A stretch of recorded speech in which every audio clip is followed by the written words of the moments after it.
পরম শান্তি। এখন শুনবো আমরা শিবপুরী।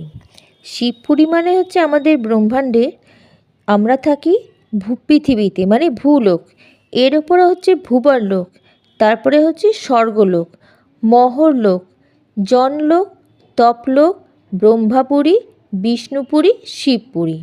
সেই শিবপুরী সম্পর্কে আমরা জানব। তাকে বলে মহাকারণ জগৎ, যেটা বিষ্ণুপুরীর ওপরে হচ্ছে শিবপুরী। আদি শিবকে বলে মহেশ। মহেশ মানে হচ্ছে মহান ইচ্ছা রাখে যে। একেই দেবাদিদেব মহাদেব বলে, যে ব্রহ্মা বিষ্ণু আর শঙ্করেরও রচয়িতা। শিবশক্তি আকারী রূপে এখানে শিবপুরীতে থাকে, আর পরমধামে থাকে নিরাকার। নিরাকার মানে হচ্ছে সে লাইট ফর্মে থাকে, আর এখানে আকারী রূপে থাকে শিব শক্তি। এরাই পুরো মহাবিশ্বকে বা সোলার সিস্টেম বা ব্রহ্মাণ্ডকে পরিচালনা করে। এই দেবাদিদেব মহাদেব বলে কারণ তিনি সমস্ত দেবতাদেরকে সৃষ্টি করেন।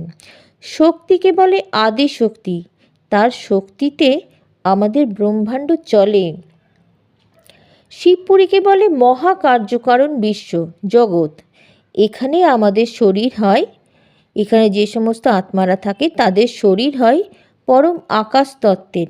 এখানে 100% পরম তত্ত্বের দুনিয়া আছে। এখানে তুমি যা 5 তত্ত্বে দেখছো, নদ নদী গাছপালা, এই মন্দির মসজিদ যা যা দেখছো সব ওপর থেকেই এসছে।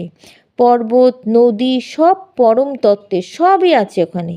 পর্বত নদী সব পরম তত্ত্বের।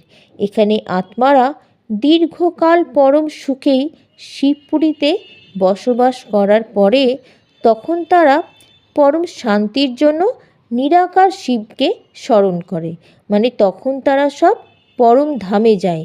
শিবপুরীটা পরম ধাম না, শিবপুরীর ওপরে হচ্ছে হায়েস্ট জায়গা, মানে আমাদের ব্রহ্মাণ্ডের সবথেকে টপ হচ্ছে পরম ধাম। এখানে পরম শান্তির জন্য তখন তারা শিবপুরী থেকে তখন পরম ধামে যায়।